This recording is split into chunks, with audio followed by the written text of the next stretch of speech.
اول ما جيت الاردن اصحى من النوم اقول له خلاص صباح الخير الصبح، يبص لي كده وما يردش عليا، يقوم يعمل كاسه قهوه وياخدها ويطلع.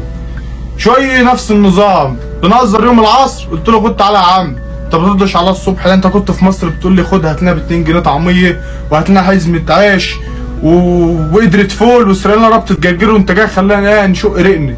فقام باصص لي كده وضحك قال لي قدام شويه هتعرف.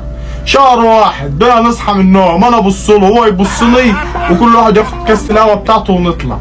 جالنا واحد من مصر قعد معانا يقوم الصبح يقول لنا صباح الخير، انا واخويا نبص له وهو يبص لنا وكل واحد ياخد كاس القهوه بتاعته ونطلع بره. جه بعدها بشويه بيسال اخويا انتوا ليه يا عم ما بتردوش عليا الصبح؟ قمت راح قلت له عندك سيب لي الطلعه دي يا كبير. قمت باصص له كده قلت له قدام شويه هتعرف.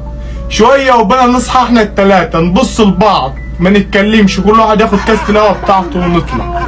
رفعنا الشعار الاردني هبتنا في كشرتنا.